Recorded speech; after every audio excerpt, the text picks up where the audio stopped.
What a story. We're going inside of Bowser. They should make that into a game. Nintendo is a force to be reckoned with, making amazing games, consoles, franchises, cease and desist. Despite their poor business practices, they are going strong with their latest console release, the Nintendo Switch 2. I don't have one yet because I'm waiting for more exclusives. They're also expanding to other types of media. The Super Mario Bros. Movie grossed over $1 billion in the box office, and a sequel is in the works. They also have a park attraction in Universal Studios Hollywood. Being the Nintendo fanboy that I am, I traveled from East Coast to West Coast for Super Nintendo World. Now you might be thinking, why didn't I just go to the one in Universal Studios Orlando instead? Well, there's two reasons for it. One, I found out it opened after I bought the flights and tickets. Two, I never been to Los Angeles, so there's more of an incentive to go there. My friend and I made our way to the airport. We got there early, so we had to wind down until we were boarded. How did we entertain ourselves? Oh, look at that. I can't believe you got a Switch 2 before I did. Yes, sir. I'm fucking jealous. We boarded our flight, and 5 hours later, we made it to LA. We got an Uber and made it to our motel room for the next few nights. Notice how I said motel and not hotel. It isn't the best room, but it was the cheapest we could find. Here's what we don't understand. They literally just gave us a remote and our room key. One room key. Yeah, one room key. And a $20 cash deposit. That's totally not going in his pocket. Yeah, exactly. It's time for us to go to bed. I'm tired of shit. Oh, yeah. All right. See you later.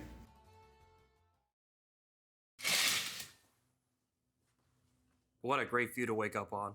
Hell yeah. Let's figure out our game plan for the weekend. Firstly, go to Universal, visit Super Nintendo World. Second, visit Jack in the Box and In-N-Out. And hopefully third, go to the beach, so that way I can touch the Pacific Ocean.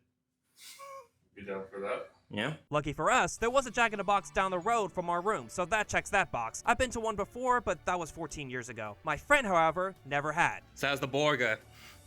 All right. If you had to like rank it, like where would we place on the tier list? Probably like a C. Okay. Like, it's better than, like, McDonald's, I would say. Mm-hmm. But I think it's kind of, like, on par with, like, Steak and Shake. So it's like it's all right. It's just that it's not great, but you know it's passable.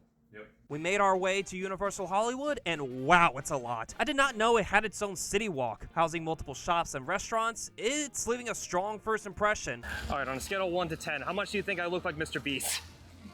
11.5.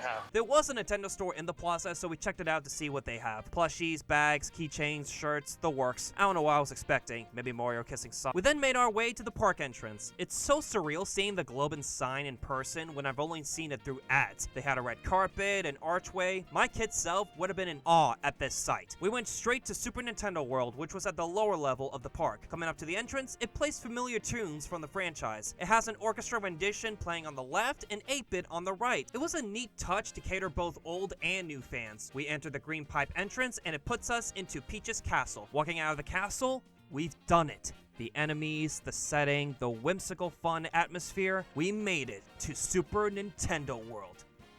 And it was alright. Don't get me wrong, it's amazing they did this. The animatronics look good, the setting is fantastic, and having to interact with blocks with the power-up wristband is very cool. But it's only Mario themed, the bands cost $45, and there's nothing to do if you don't have one. The cafe was booked up that day, and the Mario Kart ride was closed when we got there. We just roamed around the store they had there. It's unfortunate my first time here didn't exceed my expectations, but at least I got to experience being in the Mario world. I know a Donkey Kong Country expansion is coming soon, but I'll take what I can get. I'll make a tier list for every Universal ride we went on. S being fantastic, would go again. A being good, worth the wait. B being alright, it did its job. C being disappointed, wouldn't recommend. D being a bunch of ass cheeks. Now, some of them are more like attractions, so they might be lower due to not being an actual ride. Also, won't show the rides because I ain't risking losing my phone. Fuck that. The Transformers ride was a solid A. You get into a car mimicking a Transformer fighting and chasing from the Decepticons. You have 3D glasses on during it because certain segments are looking at a screen with the scene unfolding. It was cool how it shakes while doing twists and turns. It did malfunction at the last quarter with no sound coming on. So the park gave us an express pass to ride it again or the Mummy ride. So we used it for the Mummy. It's the most roller coaster ride there, and it was really good. It shoots you forward for a bit with some fast turns dodging creatures, and you go backwards for the latter half. S tier ride for sure. Jurassic World's ride is those waterlogged rides you see at theme parks. B tier, not too keen on water rides unless I want to get wet. The dinosaurs were neat. We then made our way back to the Wizarding World of Harry Potter. The coaster was B tier, mainly for being an actual ride. It's more like a kid coaster with no hard drops, loop-de-loops, anything like that. I got Baltimore Swans when I was a kid. Really? I still have it. Yeah, they sell all of them. But I think they added like functionality to them to where you can like tap them around like Harry Potter World. So it's like an interactive thing, just like Super Nintendo World.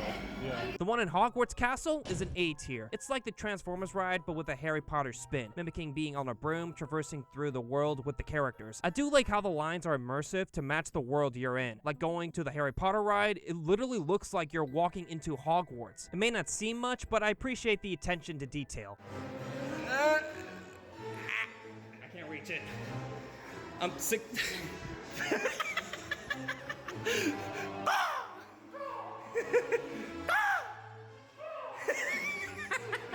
We're a bunch of goobers. We went to the studio tour after, and it was great, learning about Universal's history and seeing sets from beloved movies and series, including the waterfall from Big Fat Liar and the city hall with the clock up top from Back to the Future and Bruce Almighty. They also had a King Kong 3D section where everywhere you look is a screen and how Kong goes side to side fighting monsters with the tram shaking. I give the whole experience an S. The Simpsons ride has a setup like an episode where you get to go on a ride in Krusty Land with one of his former employees trying to kill him. I forgot his name because that's how I felt about the ride. I think it was Silent Bob or something. It's just a standing car that moves around. Pretty boring, but it was something. C tier, I guess. Same for Despicable Me Minion Mayhem. You get turned into a minion and work with Gru for a day. I do enjoy the story of the girls giving him his gift to celebrate the anniversary they were adopted. DreamWorks Theater is a D, sadly. It's a 4D theater with an original story involving Po from Kung Fu Panda. I love their movies, but it wasn't that good of a 4D experience. Secret Life of Pets is a D also. You transform into pets trying to get adopted, but it's just an animatronic show without the cool movement the other rides had. It was bad by my standards. After that shitty ride, we saw that the Mario Kart ride was open. There was no way we wanted the Pets ride to be the last, so we went back there and man, the line was so fucking long. It said the line was 45 minutes, but it felt longer for some reason. At least it has that immersive charm with the underground and Bowser's Castle sections. It's a VR simulator of Mario characters driving, and you shoot shells at Bowser's Koopalings to get coins while also driving into the direction it tells you to. You wear this visor that connects to the glasses when you get in the cart. Honestly, it was well worth the wait. It exceeded my expectations considering the other rides we went on. This for sure is an S tier. So good that I bought a t-shirt and not a power-up band. At least I can wear this all the time. I'm using my money wisely. Overall, it was a good time. I wish there were more coaster-like rides. I know they could do so much. They were building a Fast and Furious coaster opening in 2026, which looked very cool. This was a successful day at Universal Studios. Glad we got to experience Super Nintendo World in all its glory. Can't wait to come back to it in Orlando someday.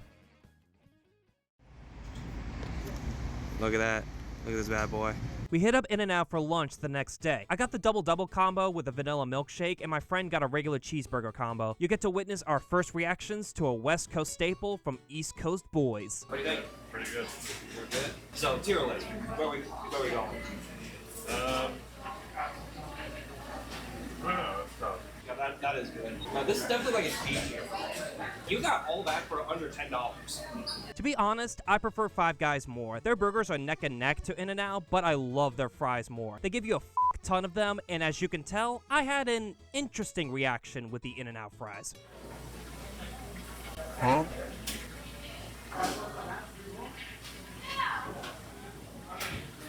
Fries are interesting. Yeah. They remind me of like those vegetable fries or something. Yeah. Or like veggie straws. Veggie straws, yeah.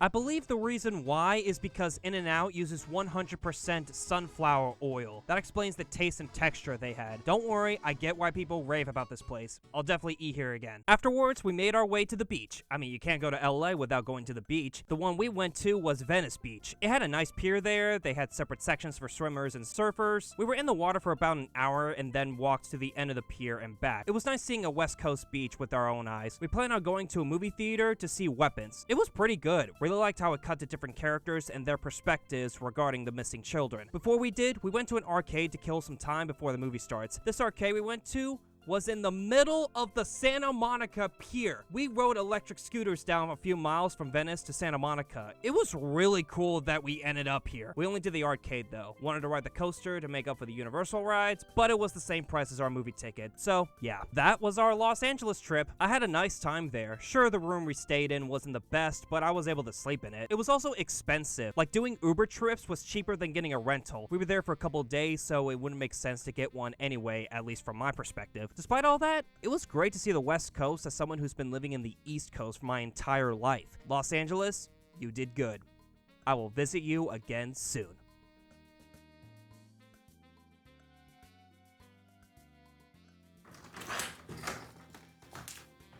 I'm home.